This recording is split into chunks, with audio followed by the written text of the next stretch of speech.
আসসালামু আলাইকুম। সবাইকে অসংখ্য অভিনন্দন ও শুভেচ্ছা জানিয়ে শুরু করছি আমাদের আজকের ম্যাথ সলিউশন। তো আজকের ম্যাথ আমরা দেখতে পাচ্ছি 60 মিটার দৈর্ঘ্য বিশিষ্ট বাঁশকে 3:7:10 ভাগে ভাগ করলে টুকরোগুলোর সাইজ কত হবে।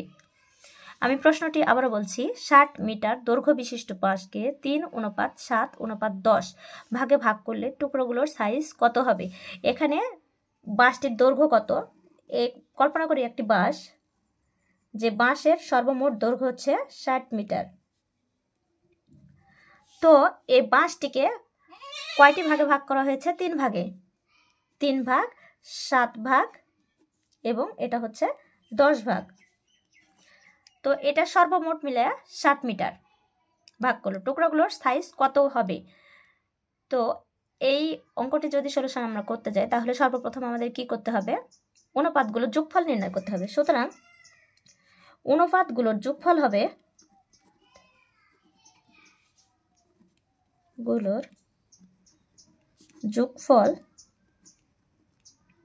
ইজিক্যাল টু 3:7 + 10 ইজিক্যাল টু কত?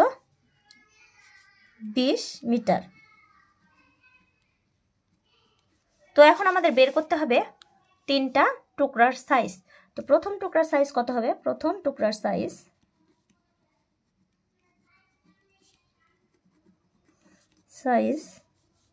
কত? 60-এর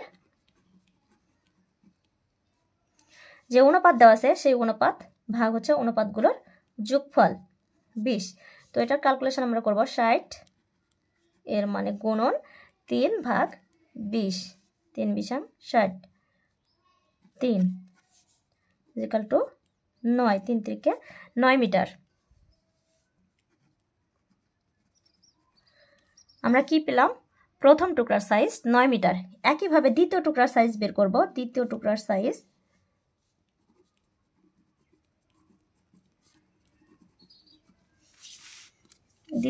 সাইজ 60-এর যা অনুপাত দেওয়া আছে তাই 7/20। ক্যালকুলেশন করলে আমরা পাই 60 গুণন 7/20, 3 20 60, 3 7 21 মিটার। অতএব আমরা কি পেলাম? দ্বিতীয় টুকরার সাইজ 21 মিটার। এবারে বের করব তৃতীয় টুকরার সাইজ। তৃতীয় টুকরার সাইজ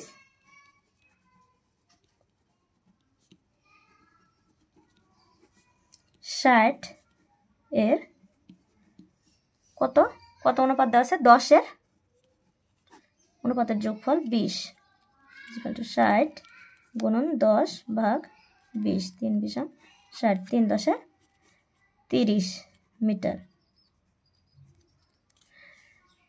এখন আমরা পেলাম প্রথম টুকরা, দ্বিতীয় টুকরা এবং তৃতীয় টুকরার সাইজ 9 মিটার, 21 মিটার এবং 30 মিটার।